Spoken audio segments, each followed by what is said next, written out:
어떤 남자가 늘 손에서 스마트폰을 떼지 않고 하루 종일 이것만 만지고 이것만 가지고 있는 모습을 보고 그 아내가 한마디를 했습니다.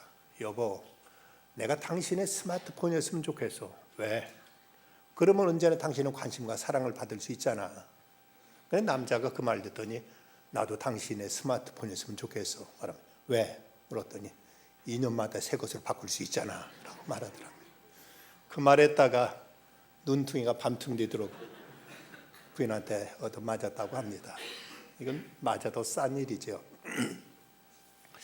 15년 동안 결혼 생활하던 부부가 처음에는 설레는 마음과 서로에 대한 환상과 기대로 결혼했지만 막상 같이 지내다 보니까 이런 허물과 또 실망스러운 부분이 하나하나 눈에 드러나서 그래서 이런 사소한 문제로 서로 토닥거리고 싸우고 서로 이제 상처를 입곤 했습니다.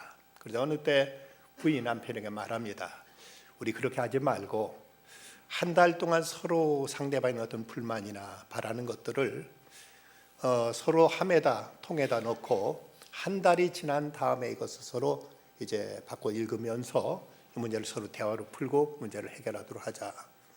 남편도 뭐 그러자고 그걸 받아들였습니다. 그리고 나서는 이 부인이 남편을 보니까 남편이 목욕 샤워를 하고 목욕 타월을 아무에다나 던져 놓는 것, 그런가 하면은 설탕을 쓰고 뚜껑을 덮어 놓지 않는 것, 양말을 벗어서는 빨래통에 넣지 않고 그냥 이제 거실에다가 처박아 놓는 것들, 또 치약을 제대로 짜지 않는 것들, 이런 눈에 거슬리는 것을 적어서 이제 통에다 집어넣습니다. 한 달이 지난 다음에 이제 서로 이거 바꿔서 이걸 꺼내서 보는데 먼저 남편이 그 부인이 쓴 그 쪽지를 하나하나 꺼내서 읽었습니다. 그리고 나서 부인이 남편이 쓴 그 함을 열어서 쪽지를 읽었더니 거기에 이런 글씨가 똑같은 말로 써 있었습니다. 나는 당신을 사랑해요. 또 나는 당신을 사랑해요. 나는 당신을 사랑해요. 오직 이 말만 통해 가도록 하도록 써 있었더라는 것입니다. 성숙한 사람은 남의 허물까지도 감싸주고 덮어주는 사람입니다. 이것이 곧 그리스도인의 덕이 되어야만 됩니다. 덕이란 먼저는 할 수 있는 일이지만 다른 사람을 내 자유를 이제 포기하고 이것을 할 수 있다 없다 문제가 아니라 내가 이걸 해야 될까 하지 말아야 될까, 하는 것이 좋을까 하지 않는 것이 좋을까를 선별해서 그래서 상대방을 위해서 할 수 있는 것까지도 내려놓는 마음, 이것이 곧 덕이라고 말할 수가 있습니다. 그런가 하면 덕이란 옳고 그름의 문제를 떠나서 보다 더 큰 마음으로 다른 사람을 포용하고 관용하는 것을 이걸 덕이라고 말합니다. 내가 시간을 잘 지키는 건 참 좋은 일입니다. 그러나 내가 시간을 잘 지켰다는 걸 가지고 이걸 위세로 제 상대방을 정죄하고 비판하고 판단하는 것, 이런 것은 썩 덕스러운 모습은 아닙니다. 그런가 하면 덕이란 나의 책임과 의무를 넘어서서 베푸는 것을 말합니다. 이제 상식적으로 내가 이 정도만 하면 됐다, 저 사람이 이렇게 했으니까 나도 이건 충분하다고 생각하는 그 어떤 한계점에서 그치는 것이 아니라 내가 해야 될 어떤 의무를 떠나서 그 이상으로 더 큰 것을 베풀고 이제 나누는 것, 이것이 덕이라고 말할 수가 있습니다. 오늘 고린도전 10장에 보면 참된 그리스도인의 모습은 어떤 모습이냐를 가르쳐주고 있습니다. 여기서 먼저 그리스도는 율법으로부터 자유하게 되었다고 말씀합니다. 본문 25절 이하의 말씀 보면 무릇 시장에서 파는 것은 양심을 위하여 묻지 말고 먹으라. 이는 땅과 거기에 충만한 것이 주의 것임이라. 불신자 중 누가 너희를 청할 때 너희가 가고자 하거든 너희 앞에 차려놓은 것은 무엇이든 양심을 묻지 말고 먹으라 하고 이렇게 말씀하고 있습니다. 당시 로마와 소아시아 지방에 행하던 이제 그 황제 숭배와 우상 숭배 그 제사에서 신전에 바쳐진 그 제물, 짐승을 잡아서 피를 흘리고 그 제물을 바쳤을 때 이건 그 제주와 제사장이 함께 이것을 나눠 갖게 되는데 그것을 다 이제 그 소모할 수 없으니까 이걸 시장에 내다 팔았습니다. 그러다 보니까 시장에서 고기를 사왔는데 이것이 우상에게 제사 드렸던 그 고기인 것을 알았을 때 이제 그리스도인들 중에는 이 문제가 때로는 갈등이 생겼습니다. 이걸 먹어야 되냐 먹지 말아야 되냐. 믿음이 성숙한 사람들은 이거 먹는 건 하나의 음식일 뿐이지 요새 우상에게 제사 지냈다고 해서 우상이 이것을 먹고 먼저 이제 뜯어먹고 갔거나 거기다 무슨 이제 어떤 좋지 못한 걸 바르고 갔거나 뭐 이럴 것이 없으니까 먹는 건 그냥 부담 없이 거리낌 없이 먹으면 된다 하는 것이 믿음이 성숙한 사람들의 자세였는데, 그러나 아직 처음 믿는 사람, 믿음이 약한 사람들은 이거 먹고 나면 어떤 동태나지는 않을까, 이거 먹고 나서 무슨 어떤 잘못 어떤 해를 받지 않을까 하는 이런 생각이 들어서 사람들 중에는 이것을 먹지 못하고 꺼리는 사람들도 있었습니다. 그러다 보니까 이런 문제 가지고 서로 이제 먹는 사람, 먹지 못하는 사람을 비판하기도 하고 먹지 못하는 사람, 먹는 사람을 판단하기도 하는 이런 일이 있었는데, 바울은 이런 문제에서 대단히 자유했습니다. 그래서 디모데전서 4장 4절에 보면 하나님이 지으신 모든 것이 선함에 감사함으로 받으면 버릴 것이 없다 하고 이렇게 가르치고 있습니다. 하나님께서 지으신 모든 식물들, 먹을 것들 다 좋은 것이다. 그냥 감사한 마음으로 먹으면 그것이 결코 문제될 것이 없다 하고 이렇게 가르쳤습니다. 성 어거스틴은 내가 그런 말을 한 적이 있습니다. 하나님을 사랑하라. 그리고 나서는 네 마음대로 해라. 우리가 중심으로 하나님을 사랑한다면 하나님이 싫어하시는 것, 하나님이 원치 않는 것을 할 리가 없다는 것입니다. 하나님 향한 믿음만 바로 굳건히 서 있으면 거기서는 어떤 행동도 다 하나님 향한 그 신앙 안에서 바르게 전신할 수밖에 없지 않느냐 해서 하나님을 사랑해라. 그리고는 그 다음에 무엇이든 네 마음대로 하라고 이렇게 가르치기도 했습니다. 이제 우리는 모든 율법으로부터 구약의 모든 어떤 이런 이제 음식에 대한 규례 이런 것부터 차용을 얻게 되었습니다. 이전에는 우리가 이사 한번 하는데 또 무슨 결혼이라는 날짜 받는데도 다 무당한테 찾아가서 뭐 이제 손 없는 날이 언제냐 이런 거 가리고 따졌지만 다 쓸데없는 것입니다. 편리한 날, 그저 이사하기 좋은 날 선택하면 되는 거지 어떤 날은 무슨 해가 있고 어떤 날은 뭐가 있고 이런 건 전혀 신앙에는 맞지 않습니다. 이런 면에서 우리는 자유함을 얻었습니다. 그렇다므로 바울은 말하기를 그리스도는 이웃에게 덕을 세워야 된다고 말씀하고 있습니다. 오늘 말씀 24절, 누구든지 자기의 유익을 구하지 말고 남의 유익을 구하라. 또 모든 것이 가나 모든 것 유익한 것이 아니요 모든 것이 가나 모든 것이 덕을 세우는 것은 아니라고 23절에 말씀하고 있습니다. 여기 덕을 세운다는 말은 헬라어의 오이코도메이라는 이 단어인데, 이 오이코도메이라는 단어는 두 단어의 합성어입니다. 하나는 오이코스라고 집을 나타내는 단어와 도메이라고 해서 세운다는 단어가 합성된 것으로서 집을 세운다는 뜻, 여기 이것이 바로 덕이란 말에 이제 원래 여기서 파생되었습니다. 무슨 뜻인가 하면은 우리가 한 가정에서 이제 각자 가정의 구성원 가운데 하나하나 모두 다 자기 감정이 있고 자기 욕심이 있고 자기 자존심과 체면이 있습니다. 이럴 때 그 가정 집을 세우기 위해서 나의 개인이 아니라 전체를 생각해서 내가 참을 것 참고 내가 양보할 것 양보하고 내가 희생할 것 희생하면서 가정 전체를 세운다, 집 전체를 세운다는 이런 의미에서 오이코도메이라는 말이 생겼습니다. 그렇다면 이 교회 공동체 안에서도 각기 나름대로 다 자기 주장도 자기 어떤 생각도 다를 수 있습니다. 그렇지만 내 입장이 어떠냐 하는 것이 문제가 아니라 교회 공동체 전체를 위해서 어떻게 하는 것이 덕이 되느냐, 어떻게 하는 것이 교회 전체를 위하는 것이냐, 어떤 이것은 사회든 어떤 집단이든 회사든 모든 경우에서 마찬가지입니다. 나 하나가 문제가 아니라 전체를 위해서 어떻게 하는 것이 유익이냐 하는 이런 차원에서 모든 걸 행동하고 이제 처신하는 것, 이것이 바로 덕이라는 것입니다. 오늘 말씀은 우리 성도들이 덕을 위한 네 가지 지침을 우리에게 말씀해 주고 있습니다. 그 첫째는 이웃에게나 교회에게 거치는 자가 되지 말아야 된다는 것입니다. 본문 32절 말씀, 유대인에게나 헬라인에게나 하나님의 교회나 거치는 자가 되지 말라고 이렇게 말씀합니다.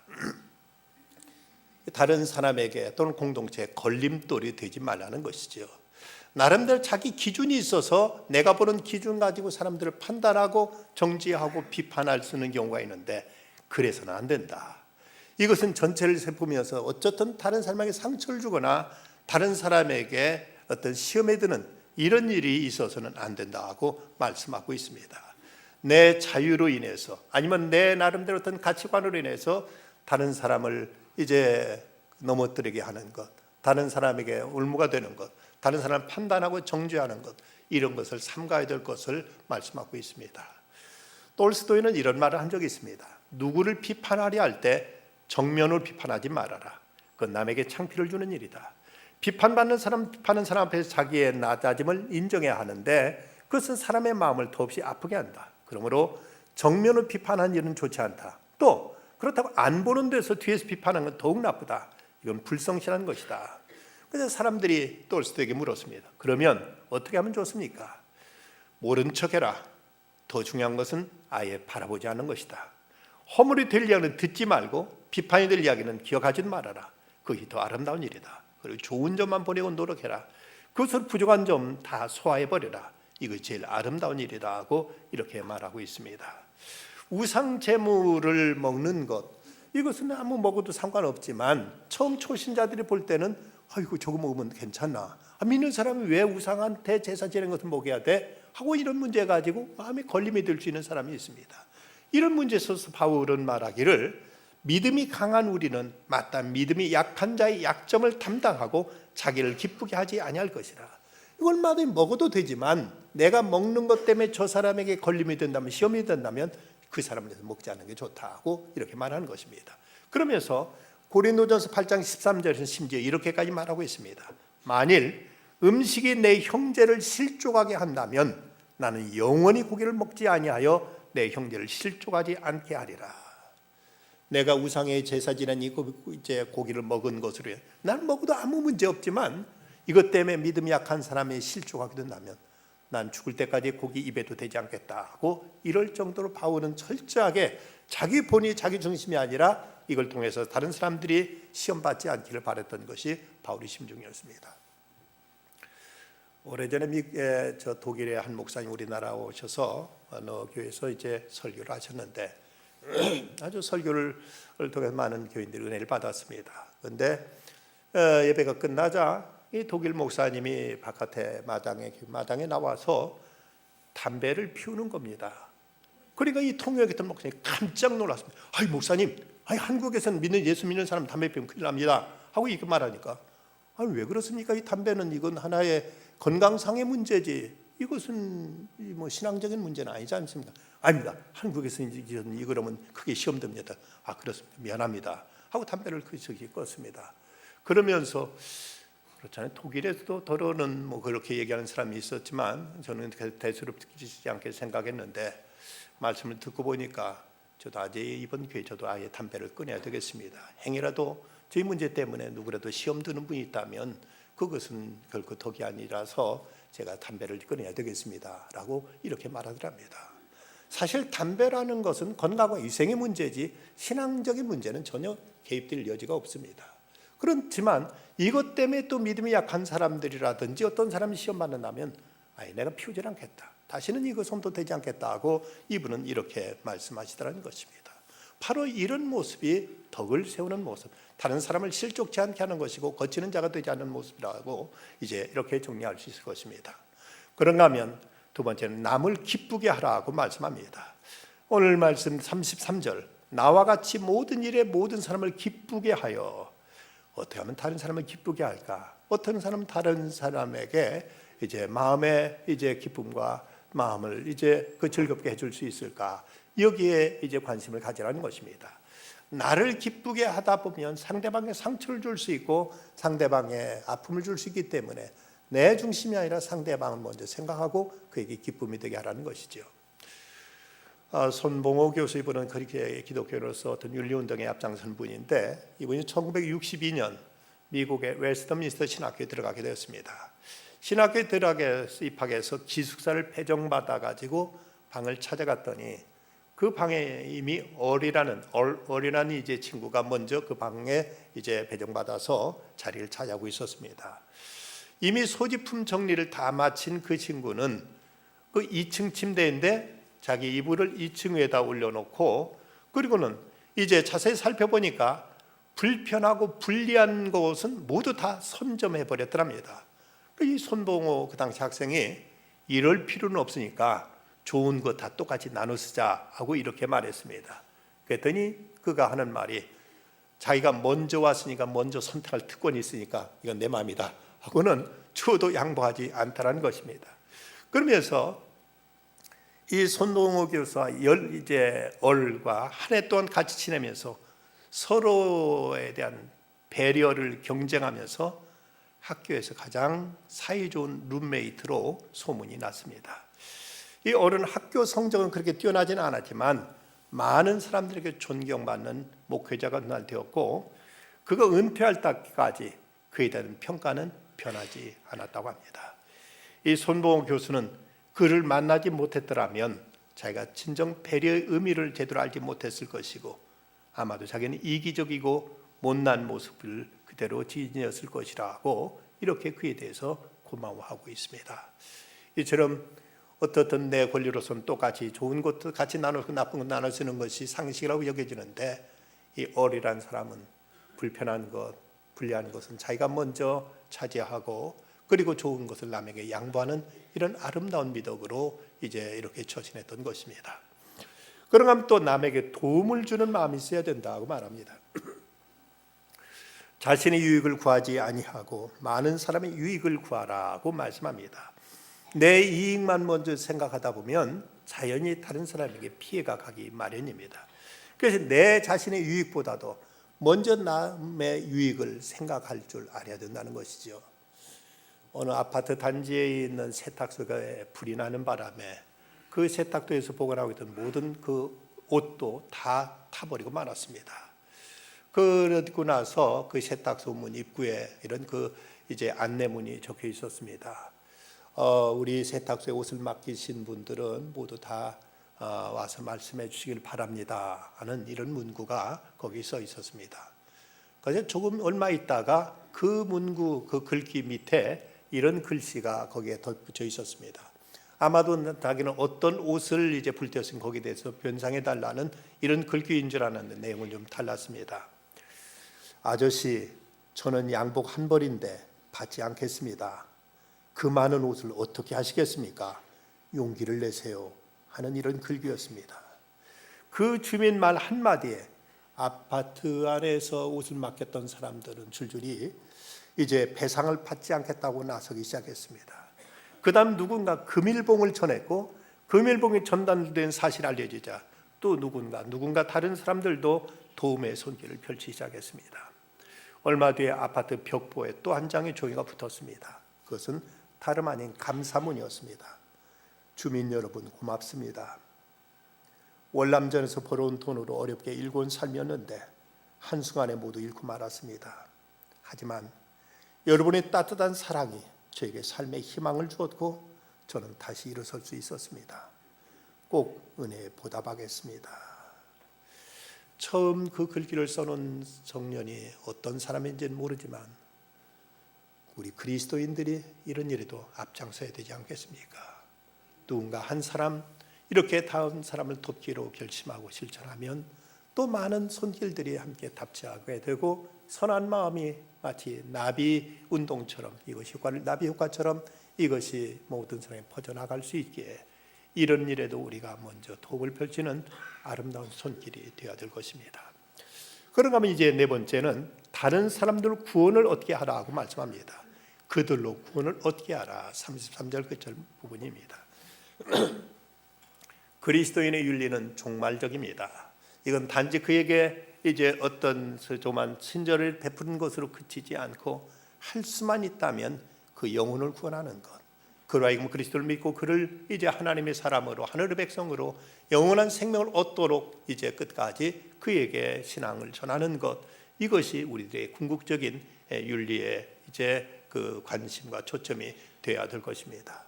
나의 행위가 구원과 심판을 이어질 뿐만 아니라 다른 이에게도 어떤 영향을 미칠 수 있다면 내 행위로 인해 다른 사람은 구원받게 될 수도 있고 자칫 이로 인해 실족해서 구원받지 못하게 될 수 있다면 이것이 얼마나 심각하고 무서운 일인가를 우리는 염두에 두고 어쩌든 한 영혼이라도 잃지 않도록 그리고 한 사람이라도 구원할 수 있도록 이를 위해서 우리가 최선을 다해야 된다는 것입니다.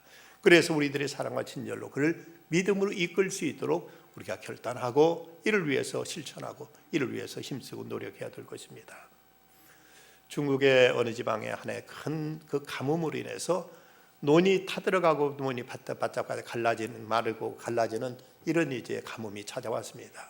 어느 크리스천 가정에서 이제 농사짓는데 그 집도 논이 타들어가자 양수기를 비싸게 사다가 물을 끌어올려 가지고는 자기 논에 물을 댔습니다.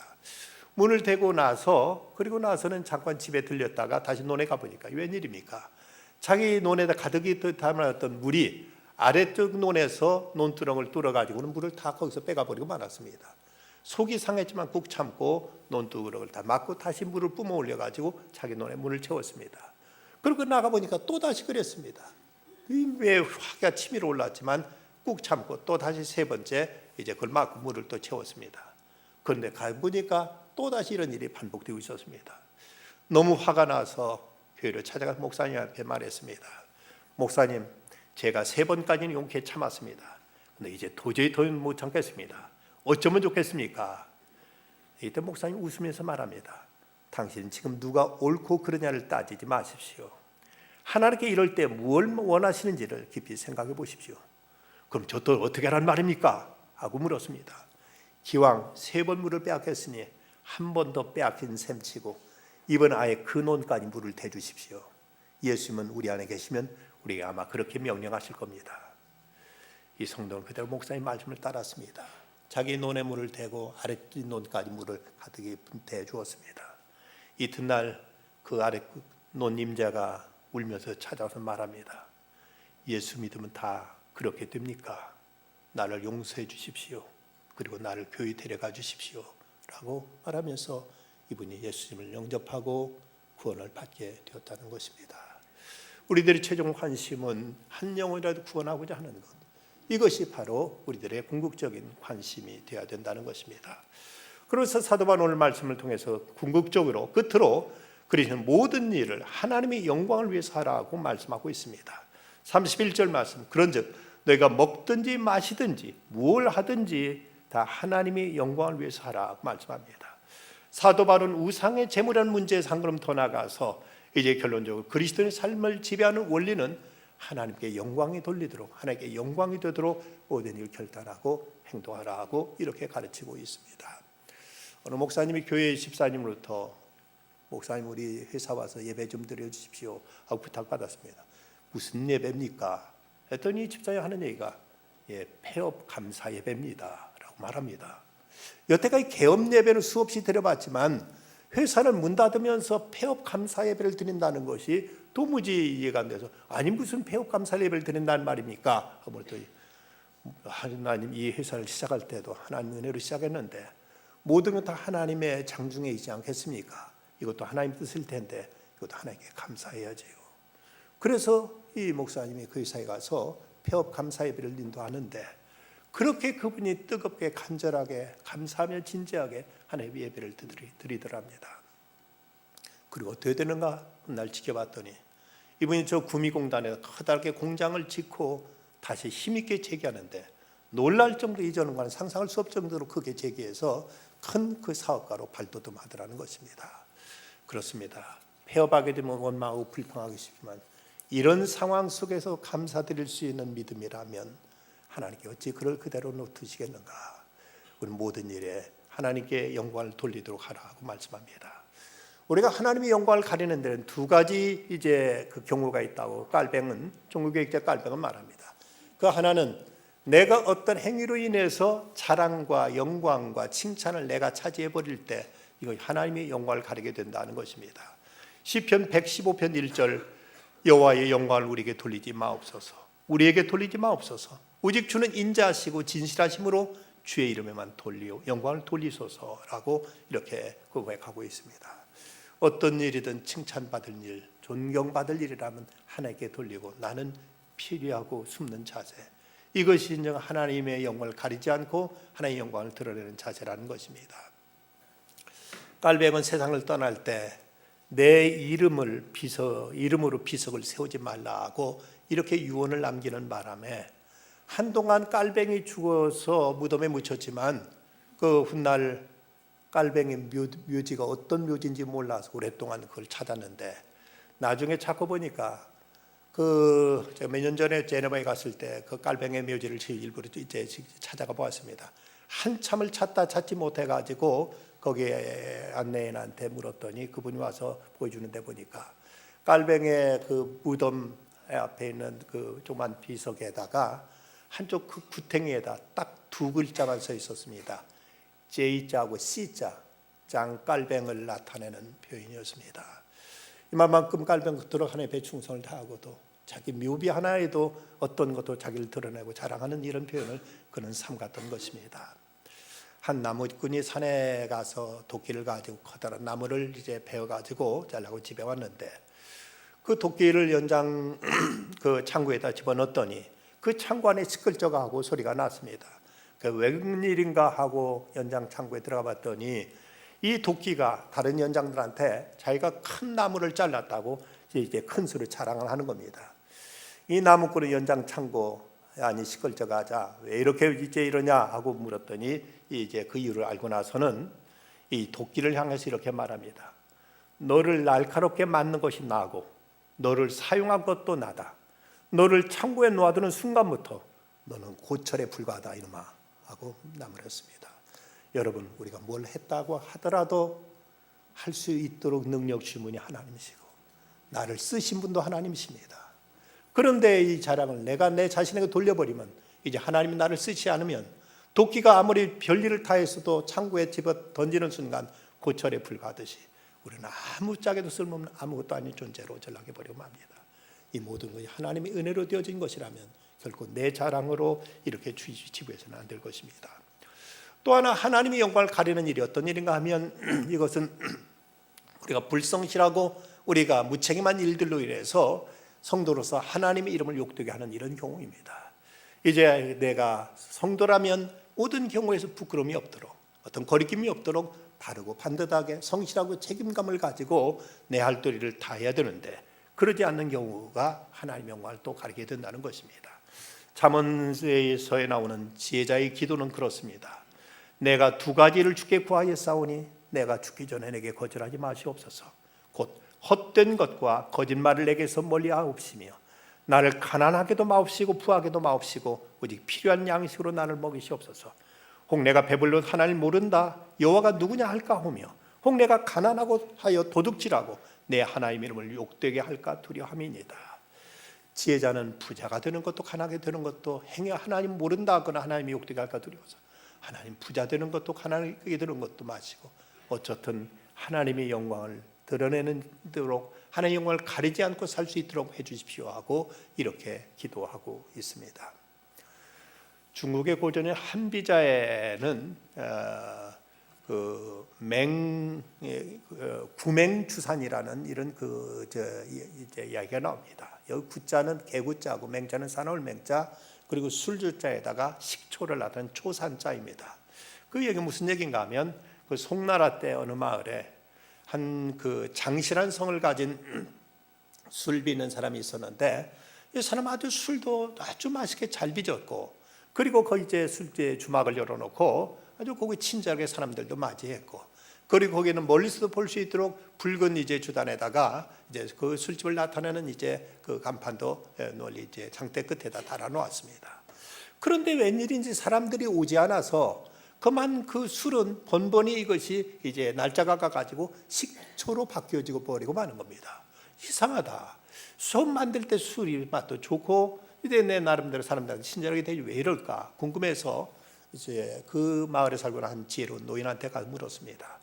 왜 이런 일이 생깁니까? 했더니 이 지혜로운 사람이 하는 말이 술집을 지키는 개가 너무 싸납게 지저대는 통에 손님들이 들어갈 수가 없다네 라고 말하더랍니다. 그 집서는 개를 한 마리 키웠는데 개가 아주 싸나워가지고 사람들 오면 막 컹컹컹 찢어대니까 아무도 그 개를 무서워해서 그 집을 찾아가질 않았던 것입니다.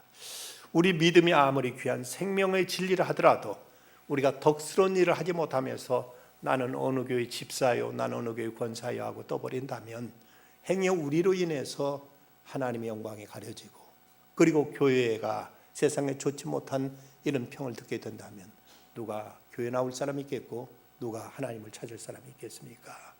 아무개 때문에 아무개 보기 싫어서 나는 그 교회 안 나간다 나는 예수 안 믿는다 하는 말을 듣는다면 이것이 바로 구맹주산이 아니고 뭐가 되겠습니까?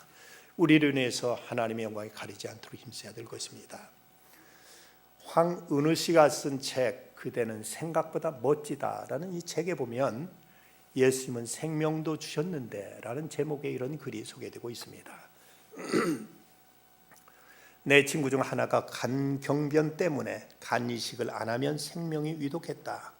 안타깝게도 가족들의 간은 모두 그에게 맞지 않았다. 그래서 지금은 목사가 된 그 친구인 재웅이한테 전화를 했다. 내가 간이 필요한데 좀 줄 수 있니? 재웅이 일주일 동안 기도한 다음 간을 주겠다고 병원에 왔다. 이건 정말 대단한 거다. 서울대학병원에서 자기 아버지에게 간을 주겠다고 했다가 밤에 병실에서 도망간 사람도 있었다. 근데 이 친구를 검사해 보니 지방간이 많아 간을 주려면 10kg의 체중을 빼야 한다는 결과가 나왔다. 이 친구가 어떻게 했는지 아는가? 제 돈으로 러닝머신을 사서 운동을 하더니 그만큼 체중 감량하고 간을 이식해 주었다. 이식한 다음 간경변 걸린 친구는 새 삶을 살게 되었다. 나는 재웅에게 너 정말 대단하다. 어떻게 그런 용기를 냈니? 하고 물어봤다. 근데 이 친구 대답이 걸작이다. 예수님은 생명도 주셨는데 친구를 왜 뭘 못하겠어? 후에 재웅이 삶에 큰 은혜가 넘쳤다고 한다.